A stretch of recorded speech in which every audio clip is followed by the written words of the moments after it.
sure to like the video, subscribe to the channel if you're watching. Thanks. Hey everybody, happy Saturday. So I'm back for another review of Love After Lockup, Life After Lockup, Ring and Run, Season 5, Episode 43. Okay, so let's just get into it. Let's start with Britney and Krick, okay? We didn't get a lot, but we got enough. So Britney is talking to Krick in the motel, right? And said that she doesn't even like going outside because she went to the vending machine and a crackhead was asking a kid for $5. And honestly, when she said that, my heart sank. I believe her when she says that I've spent hours cleaning and it's so dirty here, I don't like it, because they do those roach infested motels because the government don't give a damn. Anyway, they can't have visitors and they can't stay out past 11 because it's government funded or they'll get kicked out. Like, what? Anyway, they're stressed. He may lose his job that he got because they're still waiting in Virginia. Britney, I wish you would have, look, I wish you would have finished beauty school. I really do, because you could have brought in some money too. And the reason why I'm bringing this up is because as they talked and went to the car, I remembered what kind of car they were driving. And that is a Mercedes, a very luxury. It's a luxury vehicle anyway, but you can tell it's been structured that like the color of the seats was like chosen, right? I was worried about that money stuff when I was hearing it. I was like, oh yeah, that's rough. How you gonna make it? And I was like, that's a lot to carry. And then when I saw that vehicle, lots of things went through my mind. Not that I hadn't seen it before, but there was lots of things. And they're spending rent and maybe a less than great apartment for what they're paying in a luxury car. Just living there, that's where all your money go. I remember a friend told me, they were like, well, people ask me, what do I do outside of work? Where do I spend my time? She was like, at home? Oh, that's where all my money goes to. Anyway, so he's off probation now. She's not. I didn't realize that was also an issue. I thought it was just about Krick's stuff. So they're still young, okay? And she said she has to pay her restitution, which is $10,000 or whatever she pays up until 2030. Britney, the car you have, just in basic estimation, is probably $60,000 to $70,000. And you're still paying on it. And that $650 insurance, y'all see why I will stick with my Toyota Corolla until that Toyota Corolla gives out. My car is reliable. It is fuel efficient as much as it can be despite the price of gas.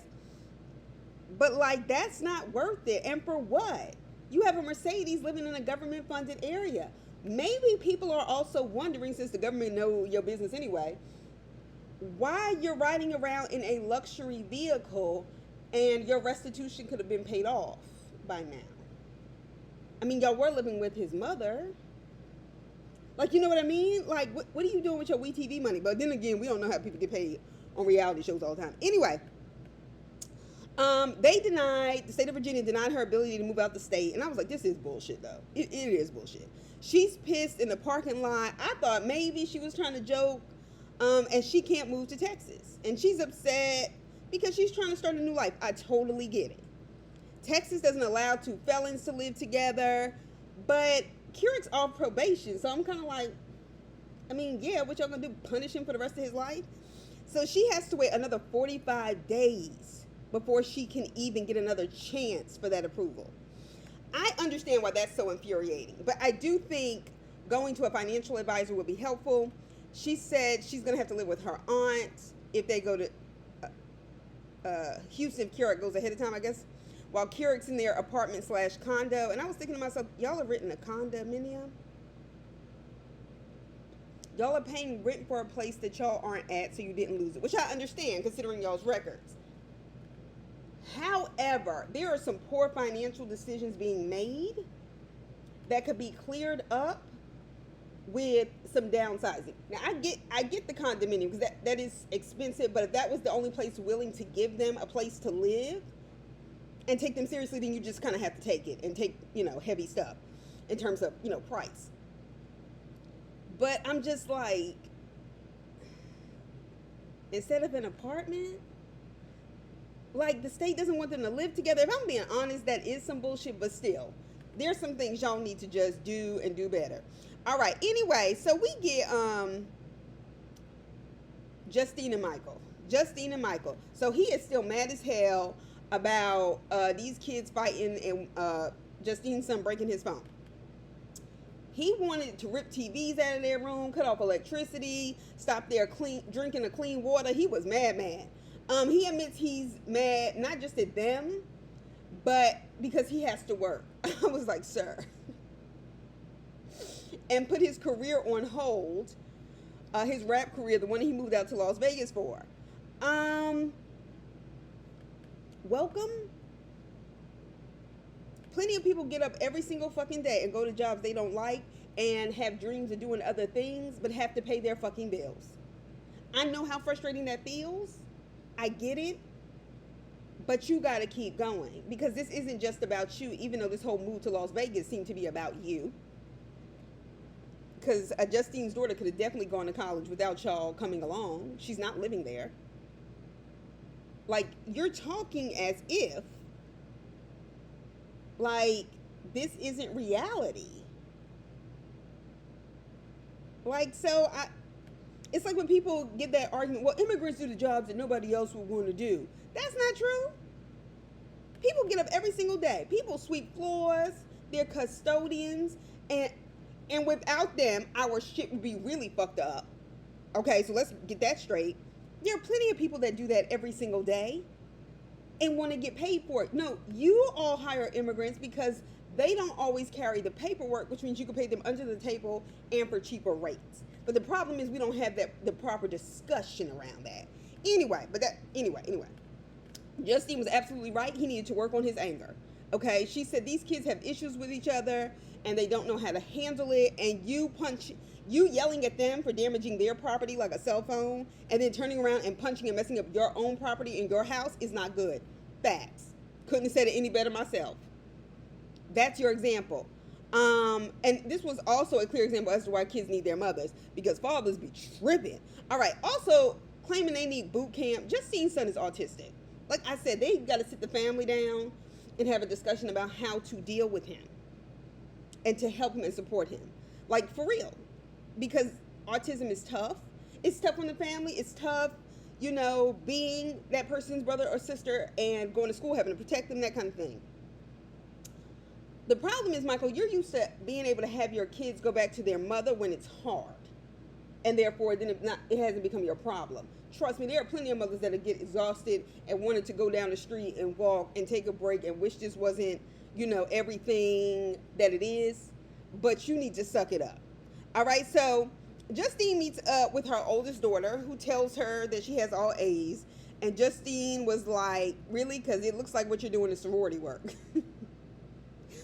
But the daughter is doing well. She's making a lot of friends. And they talk about, essentially that she's having the fun and the life that she wanted to have, which I think is great.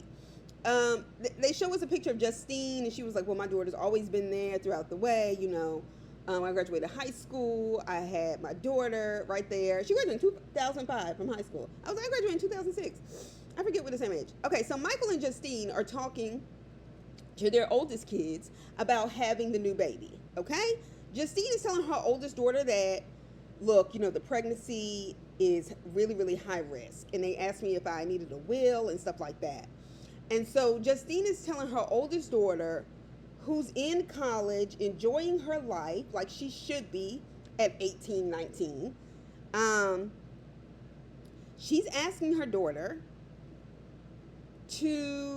would she take custody of her younger brother if anything happens, because his father is not interested, that she, as his sister, taking her son, particularly the one with autism, and she knows him. I was like, what the hell kind of shit is that? To ask your college-age daughter, having the time of her life and basically admitting that Michael can't handle your son and you don't trust him to take care of him even though you're married to him. Yeah, see, there's a lot of problems with this. Okay, and then ask your daughter to share custody with her stepfather with the new baby And she hasn't even graduated college. Like, you're expecting her to take custody of people without the financial resources that she's going to college to try to at least ensure to some degree. Like, both of y'all are selfish. And I don't even mean because you got pregnant. Like, we can say that, but I mean the fact that the responsibility seems to be falling on their older kids, that's not cool. Because those are the decisions you make. That's what I mean by being selfish. Why don't you call your mother and ask her? I think that's a more appropriate response. Regardless of what her mother says, that's a more appropriate response. Okay? Her mother, Justine's mother, is not that old. All right, anyway, so Michael's daughter is talking about, how she feels like the parents. Well, it's, I can tell being a parent's hard because, I'm watching out for my brothers and sisters. And he says to her, but you're not a parent. That's not your responsibility. She's not a parent, but y'all are making it her responsibility. Okay? Oldest kids sometimes feel like that because people who have a lot of kids or still want to live their young lives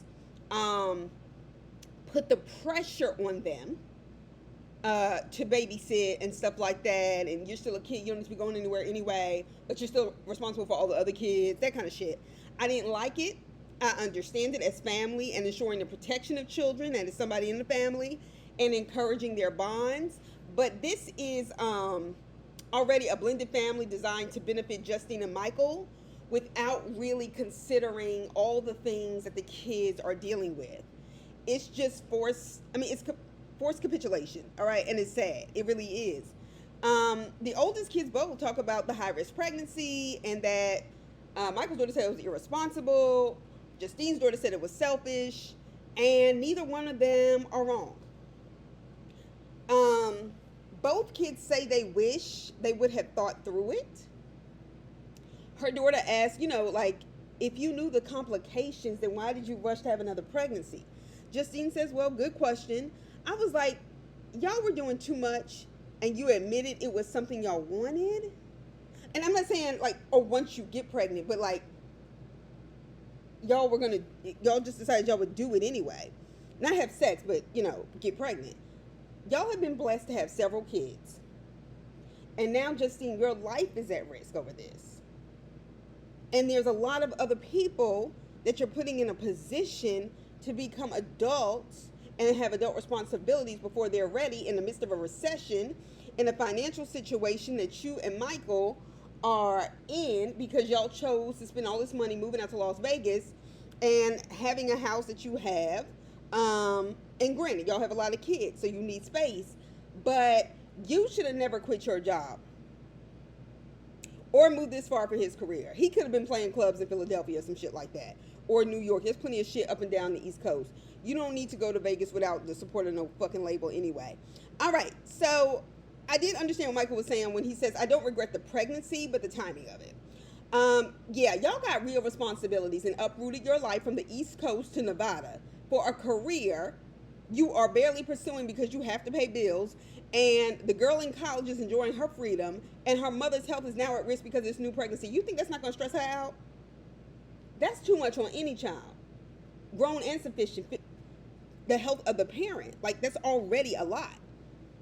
And you're trying to end her young adult years before they even start because of a decision you made with your grown ass.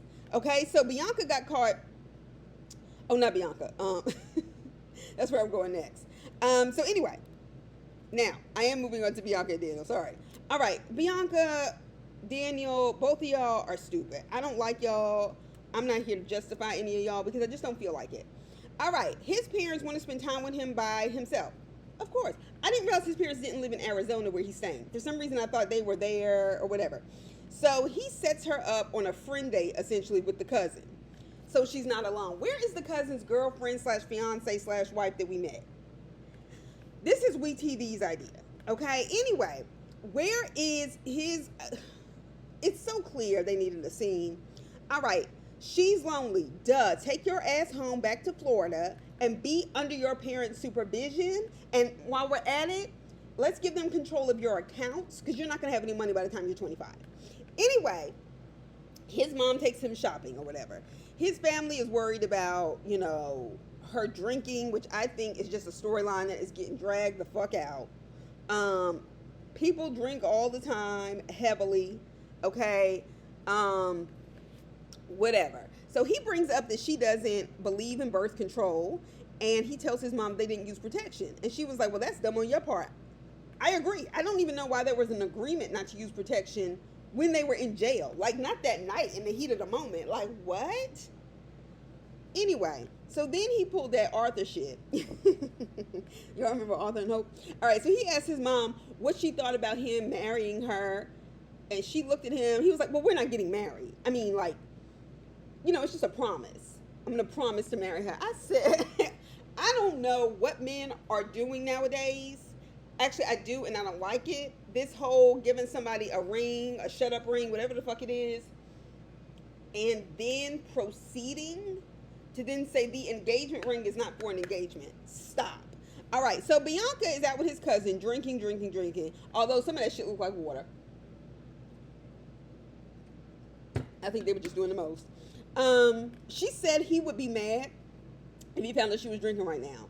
I was like, chick, he's been out for 2 days. Like, I don't, he don't have the right to be mad about that. So she is mad that his mother, like, no, she's mad that he is a mama's boy. Well, bitch, if you don't like it, shut the fuck up and leave. And also shut the fuck up because you're venting to his cousin. Somebody who is guaranteed to take it back. He done already told him not to marry you. You are so dumb. Damn.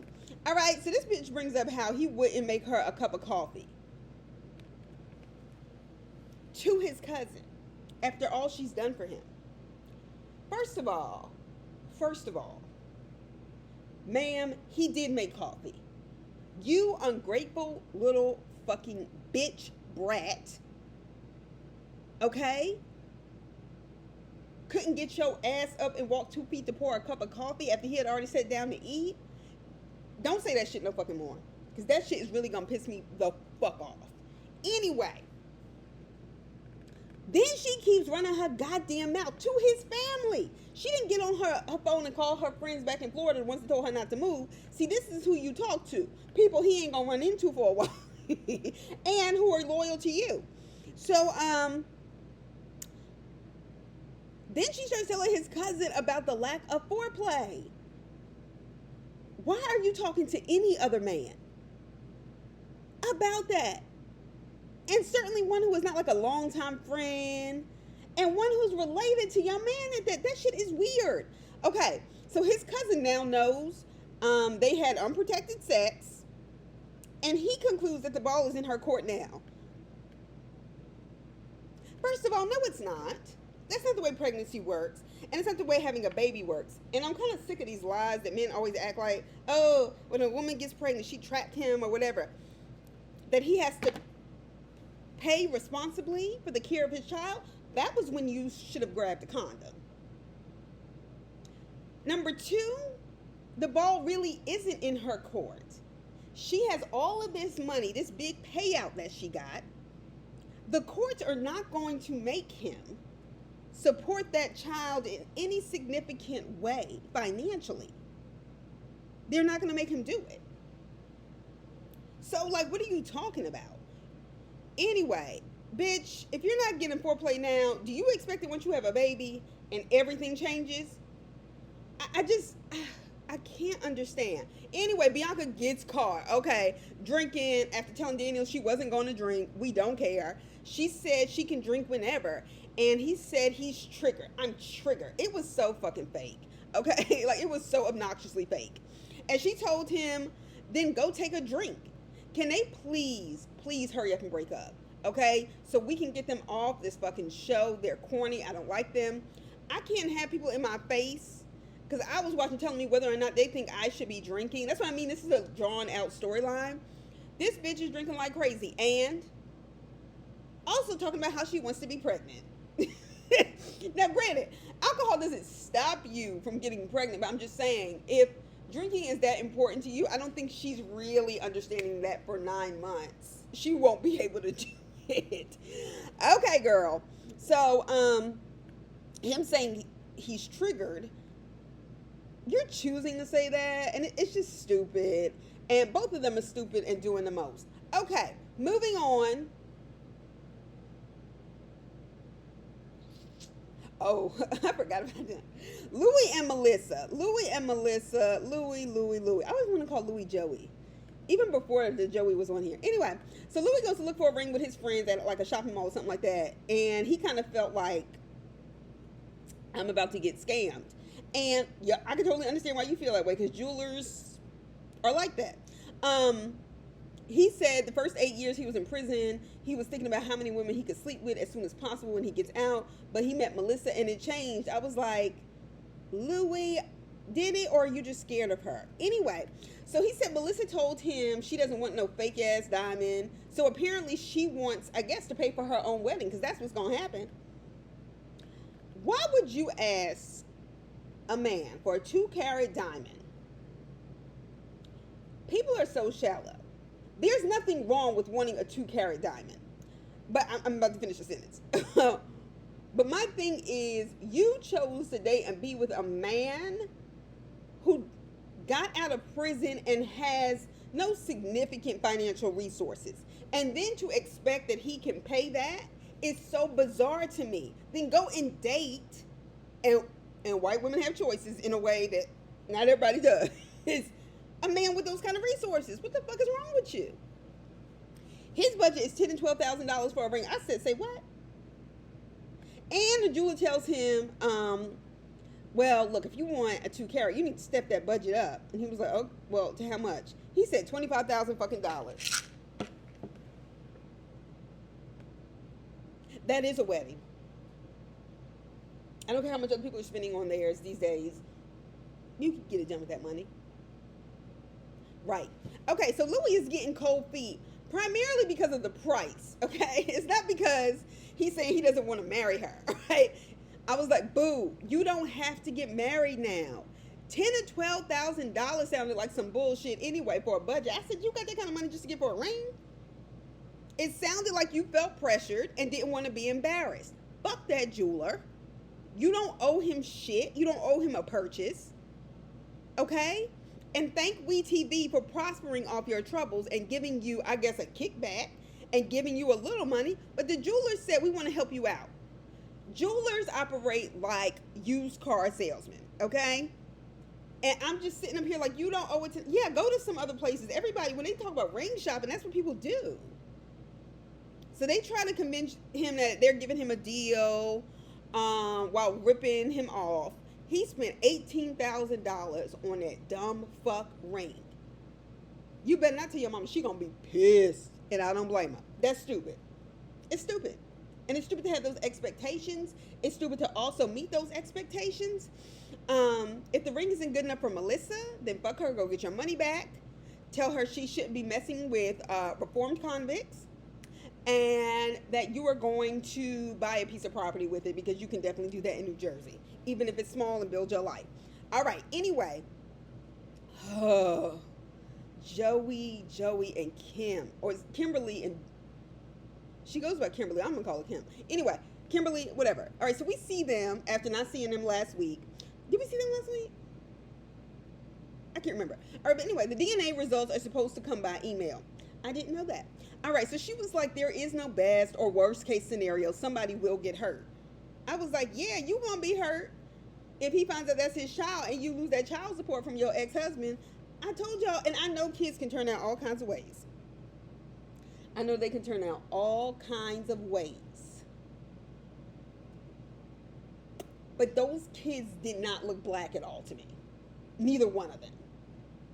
And when they showed her black husband, I was like, the hair or the noses seemed like it just, something should have indicated blackness. Because, you know, blackness is hard to wring out, right? Anyway, that was a very poor choice of words. Forgive me. Anyway, so she is like, well, it's time for you to get a job. I said, no shit. Him not wanting to do HVAC after taking a class because he found it boring is the same thing I had to say to Michael. Welcome to fucking life. There are plenty of days I wish I could say, I don't want to do it, so I'm not going to do it. And somebody come and take care of all my bills. Like, what world are y'all living in? Joey is finally going to the job interview. Now, the last time he had a legit job was about 2015.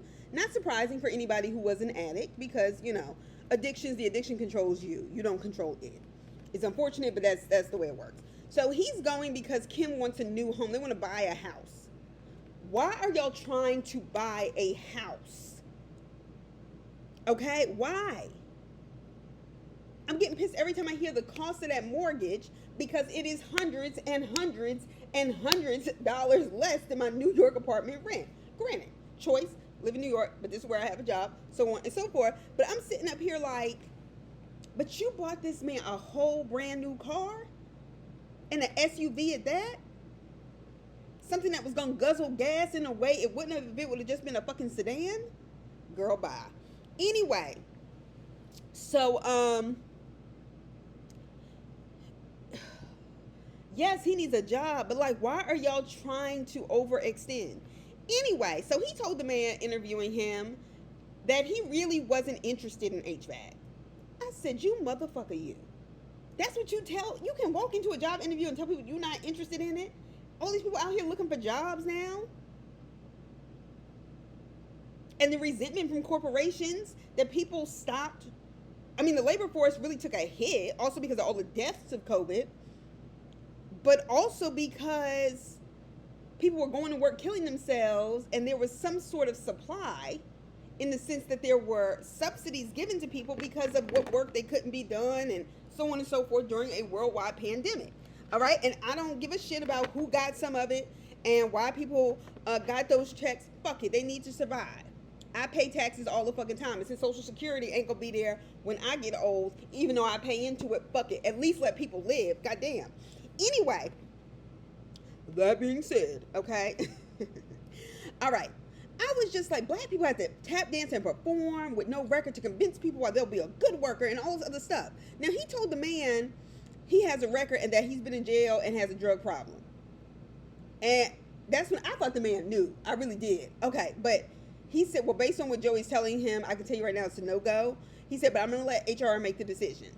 I feel like he wanted to sabotage that interview. I don't think he wants to work. It's not simply in HVAC. Why would he want to work when Kim has been taking care of him? He feels like the money drops out of the sky.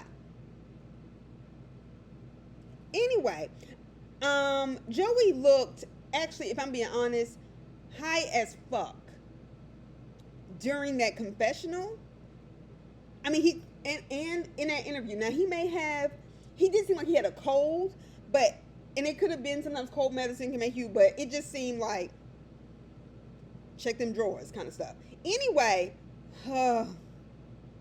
last but not least, the problematic fave couple. Only because I love Troy. All right, Zaria and Troy. Zaria, you are a fucking hindrance to his life and to your own. You make extremely poor decisions. So she's going to see the psychic with the skip-bo cards that, the skip-bo cards that are always left on the rack at Christmas when all the different kind of Uno cards are bought up and under the tree. Anyway, so she's begging Troy to go to the psychic with her, even though she goes to church every time. I'm just like, first of all, I don't believe in psychics. I don't believe in people that think they know what God knows. And even if you weren't religious, believing in a psychic is dumb as hell.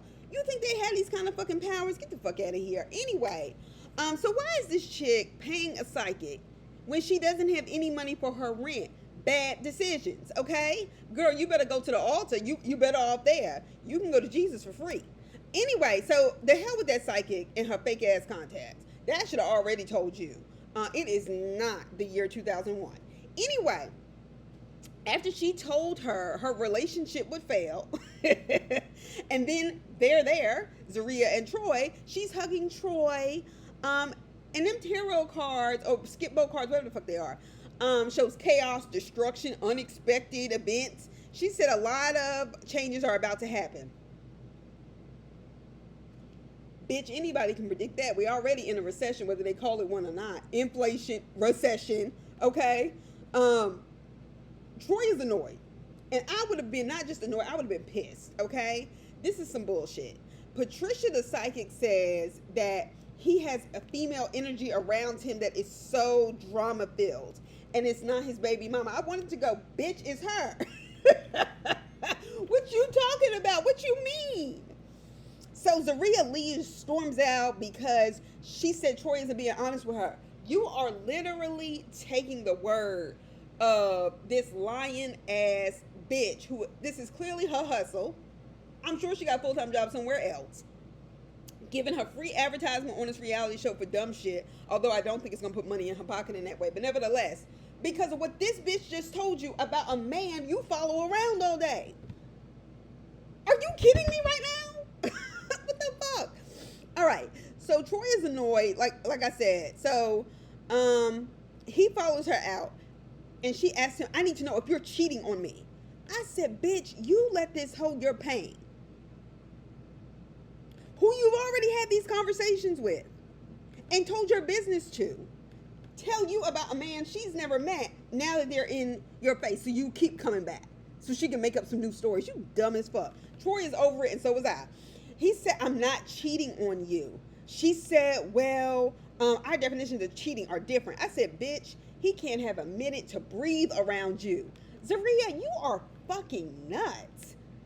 Bitch, if you want, I just want a normal relationship. If you want a normal relationship, then you wouldn't have married your baby daddy's cellmate. Girl, bye. She is tripping. She's really tripping out about these things that the psychic said, and she was the one fucking around on him.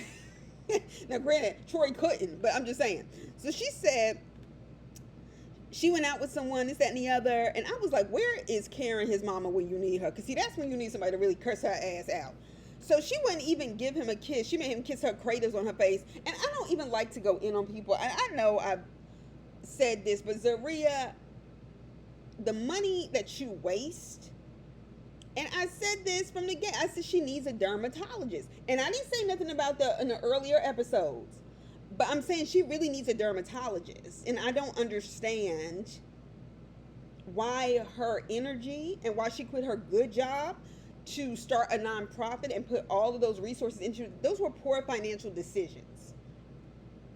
You need to have at least a year's worth of like rental space money prepared, and another year of money prepared to pay any employees. Like, girl, bye. So anyway, the psychic says that she doesn't feel like Troy is cheating.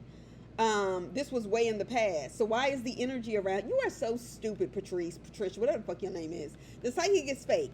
She's one of those 3-hour online training, now I'm a life coach and psychic, not to be confused with a therapist ever. Okay, anyway. So Zaria is in the car panicking about what some bitch that's a fake psychic said about her man that she be following around all the time, checking up on. Not her bad financial decisions. That's not what she's worried about. Okay, even though she has a child and might lose the roof over her head. But okay. She comes to her parents' very nice home, by the way. Her parents have been married 30 plus years. I get it. I don't care what anybody says her father is gay. I'm bisexual, but he is not straight. That, whatever. Her parents start to tell them they need to get up and come to church on Sunday morning, this, that, and the other. Her brother starts preaching to him while he's just standing there. I could tell he was just exhausted. Like, please, I really don't need people telling me what I should be doing right now. And I get that. I do not like people lecturing at me, and it has a lot to do with the way I grew up. All right. So, I've been lectured at enough. So, we see Ajael, her son, finally, who is at home with the grandparents since she's been playing around with Troy. Now, that's who you need to be following around. Make sure your little boy is okay. But I also know that this could just be a kind of approach to making sure her son's not on camera so much. So that may be it too. Anyway, so Zaria and Troy are acting like they just simply can't get 50 kids to come. And that's what's holding up the nonprofit. And they're not mentioning the poor financial decisions. Okay, so they both in on a lie.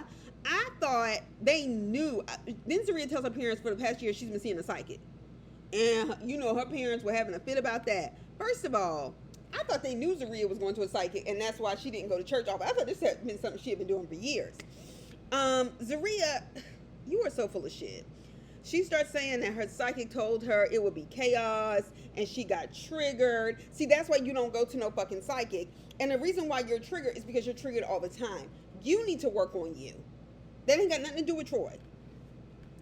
Meanwhile, her parents were looking like, as she was telling this story, like, you are so full of shit. Like, so she said psychics are witchcraft, and she said she believes it's real. Her mother in a confessional or her interview or whatever, it's real, just like her relationship with Jesus is real. So is witchcraft. And this is where these extreme Christians, and that's why I thought they were, never mind, I'm not gonna start. These extreme Christians or people who think they understand Christianity get me really messed up. They stay giving the devil the same power as God. They talk about the devil and witchcraft, all this dumb shit that y'all give him power to. Like, what the fuck are you talking about? It's fucking foolery. It's fucking foolery. I'm not saying those people can't be evil, but shit, people can be evil regardless.